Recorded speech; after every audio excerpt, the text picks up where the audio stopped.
let's go then. So I was thinking, there's a really important lesson in art is shading. Bringing a 2D form into 3 dimensions, and the way you do that is by using light and dark, so you have the contrast between the two. And that's where a lot of people get confused. I think when you talk about it basics, like the sun with the moon, you get the bright side of the moon, which is facing the sun, and then the back of the moon is in shade. And you could just draw a circle, paint a bit of white on one side and a bit of black on the other, smudge them together, and that is, basic shading. But if you want to be more realistic, you need more tones, more half tones. And if you want to be really lifelike, then you have to understand how light works in the real world, and there's more sort of maths and physics involved in that. You don't have to go that far into it, you just have to think about it a little bit more. So right now I'm being illuminated at the front. My whole face has been illuminated by one of these ring lights, which is quite nice. That's why I've got little twinkly eyes. I've also got 2 fluorescent lights either side, which are illuminating the background. And I've got a skylight just behind me. Today is a really dark, miserable day.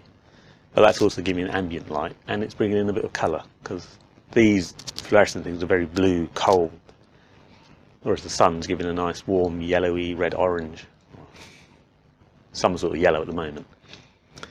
So that changes the colours. So if you're going to do a portrait with my face now, it does look a bit red. That's probably because it's cold. I am cold. But if there was more colours in this room, the colour of the sky, the colour of the trees, if you're doing a portrait in a field, there's going to be green tones underneath. So there's all those that you need to pay attention to. Of course, I can't get that all into one quick lesson. So I thought I'd just do something nice and easy. So if we go to the table, I've made these little files for everyone to look at. So basically, my pointy pencil. We have an image here of a vase, and there's a lamp. It's the light source. So I've just enhanced it a little bit so you can see, that is the bulb. The light rays are falling here. And this part is going to be the shadow, the opposites. So I've just taken it to black and white here, as you can see more. But as you can see in the picture, this is bright here, and this is fairly bright too on these images. So that's here and here. And that's just reflected light. So it's bouncing from the bottom here, it's bouncing off the wall from here. And that's how this image is created like that. This is when art becomes more creative for my liking. So someone may copy that photo and make a picture perfect. Every detail looks amazing, looks like a photo. Where's a photo? So that's called hyperrealism, and a lot of people love it. I mean, they spend hours doing it, meticulous detail, tiny little brushes, tiny little dabs of paint, or just tiny dots of colour, and that's how they create those pictures. And they look lovely, but to me that doesn't show an artistic, creative side to it. It's an excellent technique, masterful draftsmanship, but the creative part for me would be I'm going to go off on a little tangent. So to take this vase, if I want to make that centre of attention, then these flowers would need to fade away and disappear.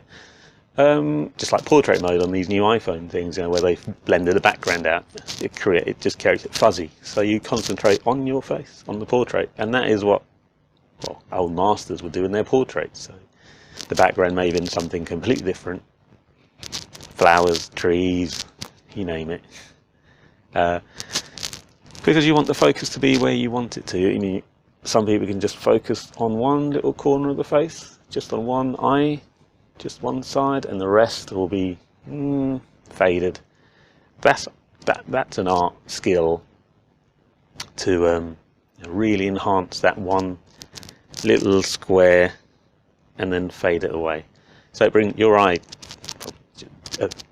instantly just recognizes, you know, that's where my eyes are going to go there, because that's where the contrast is, that's where the highlights are. It's more interesting. These bits around here, nah, I don't want to know. But anyway, so that's an artistic side of things. If you want to do that, you can do that. If you just want to copy the picture to make a nice picture, you can do that too. There's no rights or wrongs, really. It's up to you. Those are just my opinions only. So I drew a diagram. It's the middle part here. So if you imagine that the lamp light source is still up here, top right corner. So here is where the most light will be. So if there's a pattern or anything, that's where you're going to draw your most detailed parts. Obviously, it's a wooden vase, so it has lots of detailed crevices of grain, basically. So lots of grain effects in this corner here. This bit here in the centre is what they call the core shadow, and that's caused because there's less light getting to this area, really. So these areas to the sides, these tops and bottoms that we said here at the beginning, they're slightly brighter. It's because they have reflected light on them. So the light will come down, bounce off the wall, ceilings, anywhere, table, and they'll reflect light and colour. So if you had a green tablecloth, there'd be green tints here, or blue tints, red tints. You could set that up as you like if you wanted to do this as an exercise, and just see if your object looks better with a bit of a, these flowers may be blue or red. It depends what you want to make. That's making an image, that's composing an image, which is what I do. And then there's let's get into the more technical side of things. There's this little bit down the bottom here. It's very important, which is just this part here, which technically is called the occlusion shadow. So that's where the bottom of the vase meets the table. So you're not quite sure where the vase starts and the shadow top table ends, because there is no real contrast between the two. It's probably going to be the darkest point. Well, it will be the darkest point because there is zero light. So no reflected light will reach this area. If you want to make it more dramatic, then obviously you make a lot of this more darker and highlight lighter. It's all about that contrast. Things that don't have contrast tend to look quite flat. Things with too much contrast, well, I don't think you can have too much really, because it just makes it more dramatic. When you see those films where you only see the moonlight and just the just the eye and just a bit of cheek that's reflected, it's very dramatic. It causes a reaction, because you know what it is, but you can't see what it is. So it ends up being more dramatic. Let's carry on with this one. And then we have this part here at the bottom, which is just the cast shadow. So obviously this fades out as you go. You can see here it's fading away. So I just thought, well, just to practice, and that's it really. You have core shadow. You could start here and bring it up. Begin to take the pressure away from your pencil. And same again. It's just a quick exercise. Take your time. And that's where this little exercise comes in. So this one of my favourites. Grab your pencil and so not sure where this has come from, but I use it in the shed here. I think it's just a HB, nothing too crazy, and that back with a good bit of pressure. That's about as dark as I can get that. But you can do this with a biro. I love a biro, and it just means using your pen and creating a darker pattern.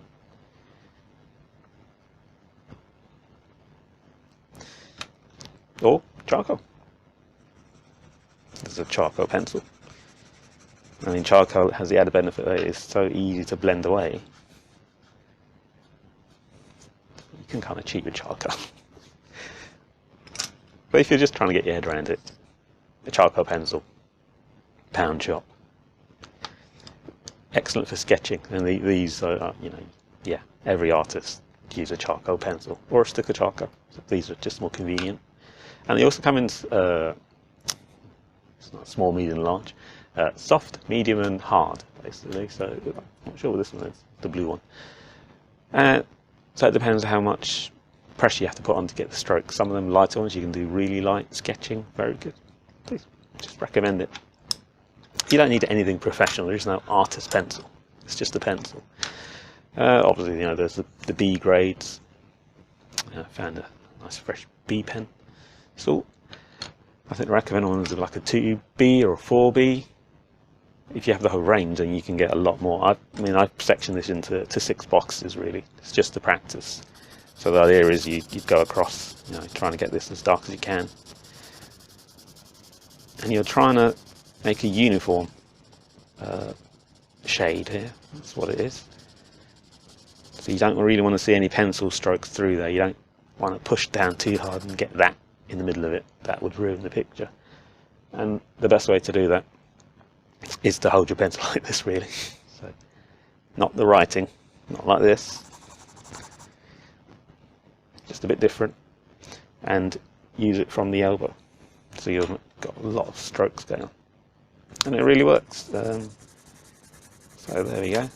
You can cover a lot more area. And then you carry on with a little bit less pressure. What's coming off is the grain on this paper, which is fairly coarse, really. And you're just going on. So even when you get to the light one, you're just trying to make, you don't want to leave the paper white. You're trying to make that, and then the next one, just slightly lighter. So that's it. That's the idea of these little boxes. 3, 4, 5, 6. So what I was thinking of doing is pretty much doing a paint by number, so that, you know, that one is the darkest and that one is the lightest. So you can kind of see where your shadows and layers are going to.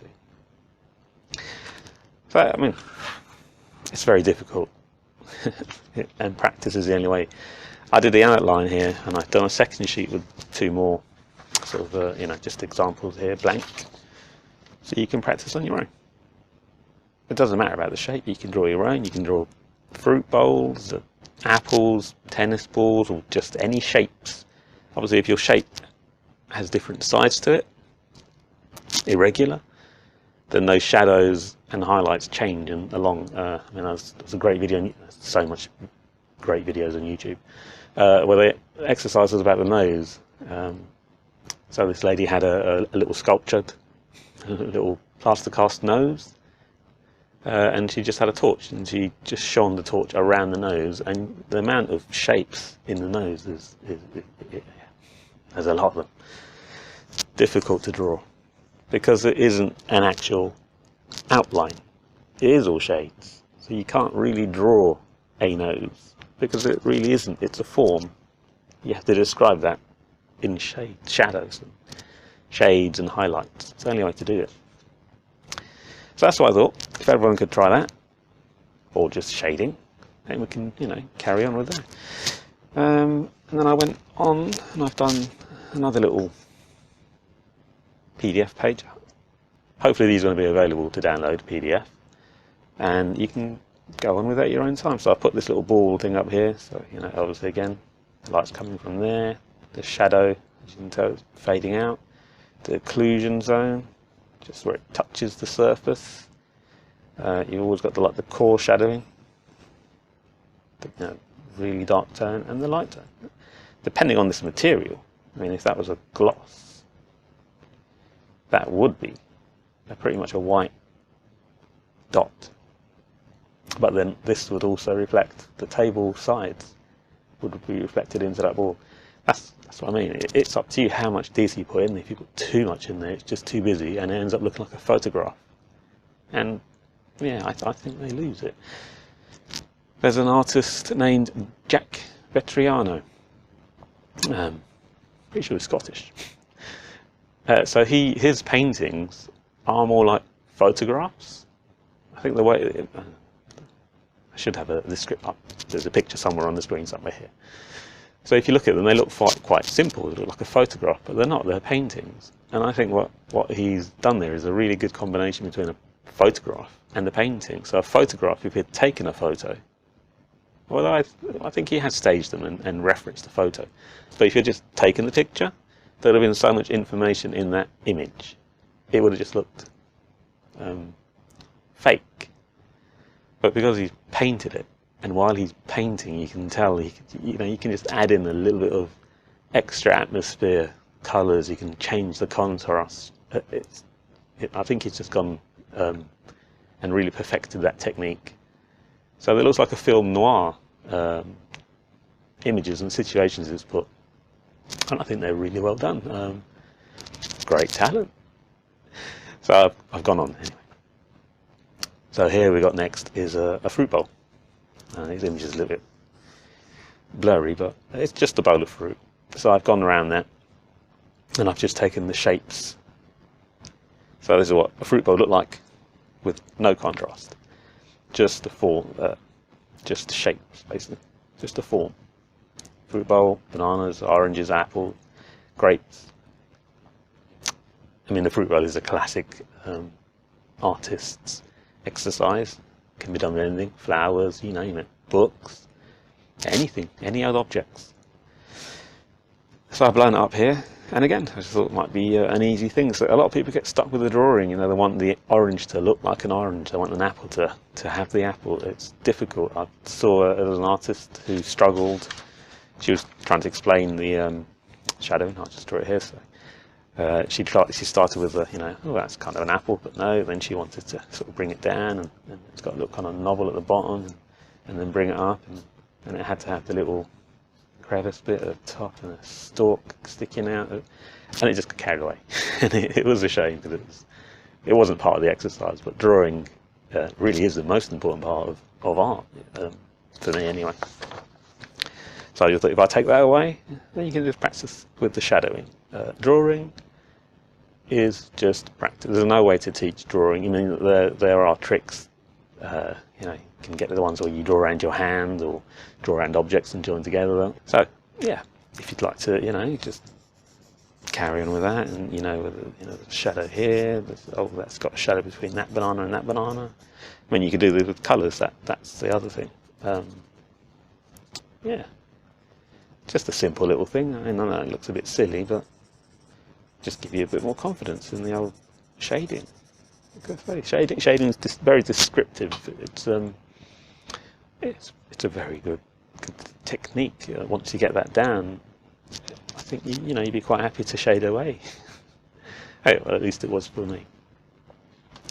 So yeah, I think that's the end of the first little lesson. I know it wasn't much teaching going on here because it is more about yourself. Indulge yourself in a bit more art. Try things out. Okay. Any questions? If anyone gets stuck or not understanding, just give us a message. I'll try to reply.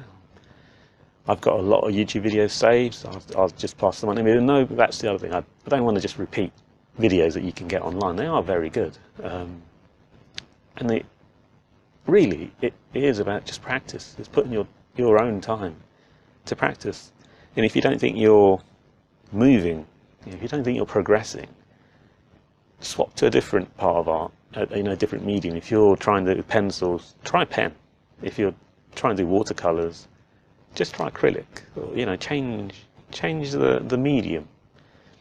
Try it on, if you're just using paper, try a piece of card. Watercolor paper is beautiful for doing everything. Everything looks really nice on watercolor paper. So that grain just is amazing. Pastels. Oil pastels. Oil pastels can be quite good too. Anything really, but just have fun. And if you get really stuck, go to the opposite side. If you're trying to do these fruit bowls and it just doesn't look, try a face, try a pet. Just try it all out, see what happens. Pop the picture up and maybe we can give you the pointers. Anyway, okay, I think I've chatted for far too long. Good luck, and see you soon.